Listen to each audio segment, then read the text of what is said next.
Welcome, ACCA financial reporting students. Today, we're unpacking IFRS 5, non-current assets held for sale and discontinued operations. Now, I know that sounds like an absolute mouthful, but don't worry, we're going to build your intuition right from the ground up. By the end of this explainer, you'll know exactly how it works, and more importantly, why it works. So let's jump straight in with a real-world scenario. Imagine a massive retailer, let's just say Woolworths. They decide they don't need one of their giant distribution centers anymore, so they stick a huge for sale sign on the front lawn. Well, this immediately sparks some pretty big accounting questions. Is this thing still a normal property, plant, and equipment asset? Do we just keep depreciating it like business as usual? And where exactly should it show up in the financial statements so investors get an honest picture? The International Accounting Standards Board created IFRS 5 to answer exactly these questions, the very moment a company puts a major asset on the leaving soon shelf. Here's our roadmap for this explainer. We're going to look at the big picture, define the scope, figure out what is excluded, clear up some common confusions, tackle those tricky ACCA exam traps, and wrap it all up with a quick recap. All right, Section 1, the big picture. Let's talk about the core logic behind IFRS 5. Before we even think about touching a debit or a credit, we really need to understand the two opposing forces at play here. First up, we've got the investor's problem. You see, investors look at financial statements to predict next year's earnings. Imagine a company owns 4 apartment blocks, bringing in some really great rental income, but secretly they've committed to selling 2 of them. If the financial statements don't make that painfully obvious, an investor is essentially paying for vanishing future income. So, IFRS 5 steps in and forces companies to separate what's staying from what's leaving. But on the flip side, we have the manipulation problem. Imagine management is running a failing, bleeding division. They'd absolutely love to tell investors, oh, hey, just ignore that massive loss, we're discontinuing it anyway, just to make their current performance look better. Because of this, IFRS 5 has incredibly strict entry tests. It protects investors from fake futures while stopping management from sweeping embarrassing losses under the rug. Moving on to Section 2, defining the scope. Basically, who actually gets into this club? I like to think of IFRS 5 as a super exclusive VIP club. To even get in line, you first have to be a non-current asset. That means an asset originally bought to be used long-term, not just short-term inventory. Now, there are essentially 3 sizes of entities trying to get past the bouncer. The smallest is a single non-current asset held for sale. Think of this like selling a company car. Next up, we have a disposal group. This is a bundle of assets. Imagine selling an entire Airbnb operation. The flat, the furniture, the contracts, the whole shebang. And the largest size is a discontinued operation, which is a massive chunk of the business closing down completely. Oh, and just a quick side note, if a company is holding assets to distribute to its owners as dividends, they actually fall under these exact same VIP rules. Let's zero in on that middle size for a second. A disposal group is exactly what it sounds like. It's a group of assets and their directly associated liabilities that are disposed of collectively in a single transaction. Because it's a package deal, it moves together. When we eventually test this group for impairment, we're comparing the carrying amount, the number those assets are wearing in the books right now, of the group as a whole against its market value. And then we have the real heavy hitter, the discontinued operation. Here's the absolutely crucial point to remember. Every discontinued operation is technically a disposal group, but not every disposal group is a discontinued operation. If you're just selling a single delivery van, definitely not discontinued. But when a giant company like Adidas sells the entire Reebok brand, well, that's a separate, major line of business. That fundamentally changes the whole story of the company.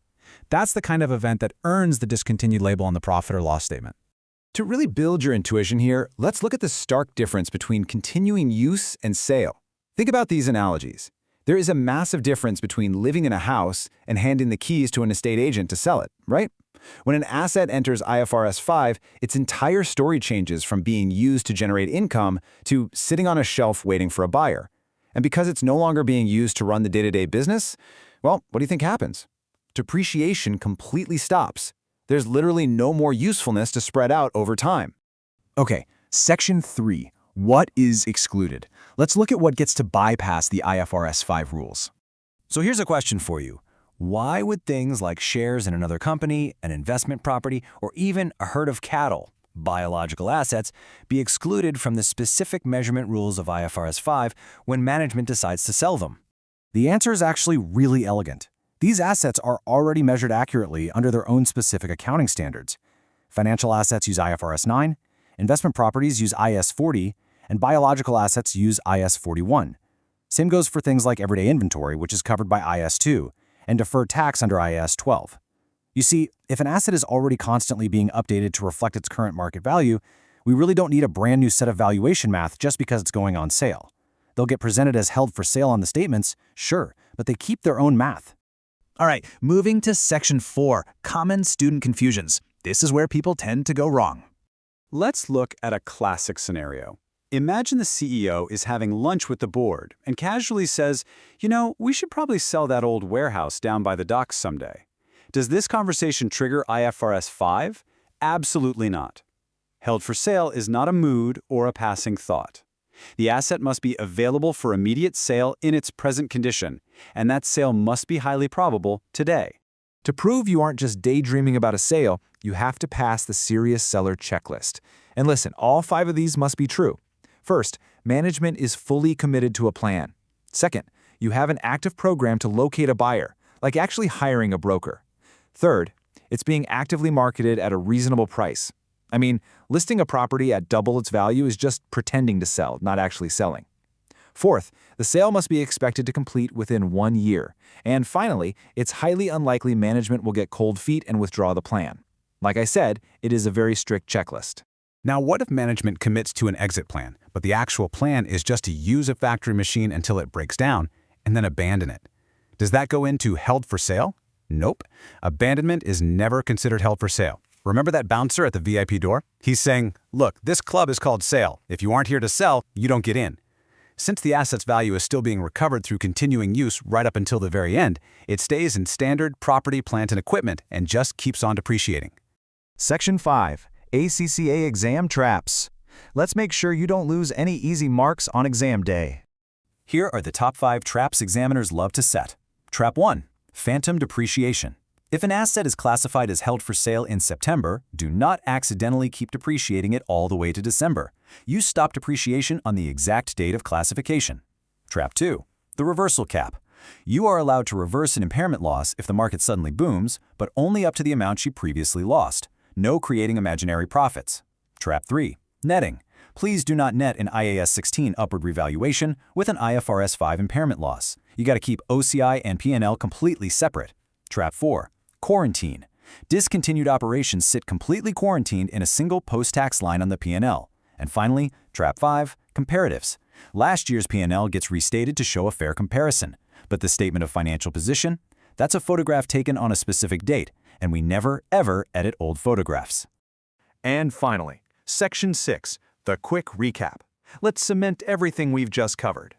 If you only remember 5 things from this explainer, make it these. Number 1, the entire point of the standard is separating what's staying from what's leaving so investors aren't tricked. 2, it is a strict club. Assets must be available immediately and the sale has to be highly probable. 3, the very moment it gets classified, you freeze it. Stop that depreciation. 4, assets already measured at fair value, like financial assets under IFRS 9, keep their own math. And 5, if a major component of the business is sold, it's a discontinued operation and it gets totally quarantined at the bottom of the profit or loss statement, strictly net of tax. Ultimately, IFRS 5 boils down to one simple, powerful question. Does your financial statement tell the true story of your business's future? By forcing companies to clearly label and separate the assets and operations that are heading out the door, this standard ensures transparency, honesty, and gives investors a crystal clear view of tomorrow. Keep that core logic in your head, and I promise you, the accounting rules will always make perfect sense. Best of luck with your studies. You've got this.